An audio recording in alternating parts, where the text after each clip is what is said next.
America को इतना कमजोर और इतना हताश आज से पहले कभी नहीं देखा गया। अमेरिका लिटरली नेटो के सामने हाथ जोड़ रहा है कि यार आ जाओ, मेरे साथ जुड़ जाओ, हमें ईरान को हराना है, वरना फ्यूचर में नेटो कंट्रीज की हालत अच्छी नहीं रहेगी। अमेरिका को 32 देशों के इस नेटो ग्रुप के साथ साथ अपने 3-4 और दोस्तों का सपोर्ट चाहिए, मतलब करीब 36 देशों की ताकत, अगर उसे ईरान को हराना है। सोच सकते हो, हालत ये हो गई है कि लोग मजाक में बोल रहे हैं कि इससे अच्छी तो अमेरिका की क्रिकेट टीम है, उनकी परफॉर्मेंस अमेरिका की आर्मी से भी बेहतर लग रही है। अब सीधी बात एक लाइन में समझ लो, अगर ईरान तेल का दाम $200 प्रति बैरल से ऊपर ले गया तो समझ लो ईरान ने ये लड़ाई जीत ली, क्योंकि जैसे ही तेल $200 पार करेगा, अमेरिका के अंदर महंगाई 7 to 9% तक पहुंच सकती है। जो रेट कट्स हैं वो रुक जाएंगे और जितनी भी स्टॉक और स्पेकुलेटिव मार्केट्स हैं सब क्रैश कर सकती हैं। इसलिए अमेरिका चाहता है कि तेल का दाम किसी भी तरह $100 प्रति बैरल से नीचे रहे ताकि हालात कंट्रोल में रहें। आइए कहानी को थोड़ा गहराई से समझने की कोशिश करें। अगर आप मुसलमान हो तो कमेंट बॉक्स में अल्हम्दुलिल्लाह जरूर लिखना। अपने लिए ना सही, अपने परिवार के लिए, अपने बच्चों के लिए, अपने स्टूडेंट के लिए इसे जरूर शेयर करना।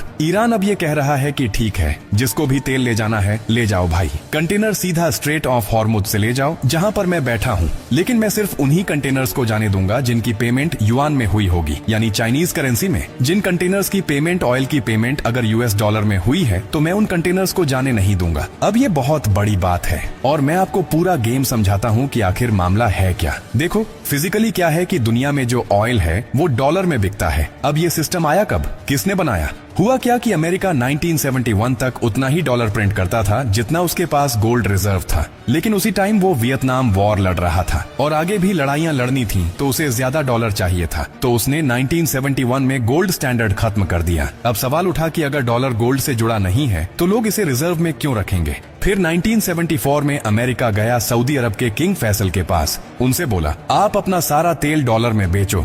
किंग फैसल ने पूछा मैं ऐसा क्यों करूं?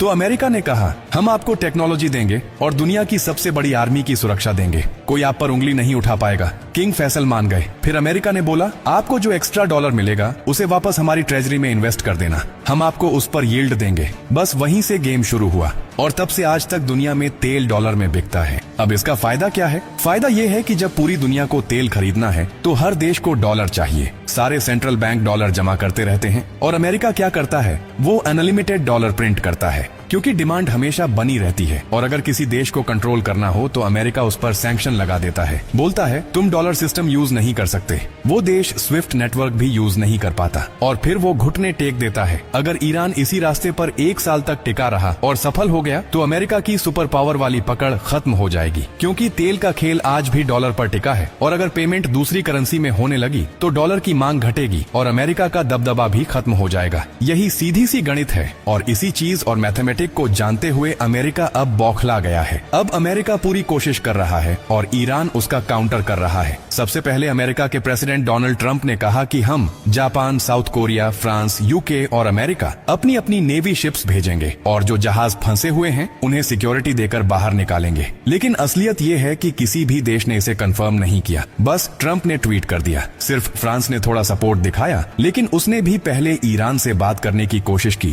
कि देखो हमारी मजबूरी है, हमें जाना पड़ रहा है, अगर बात से हल निकल जाए तो बेहतर है। फिर अमेरिका ने एक और चाल चली, उसने 32 देशों के एक ग्रुप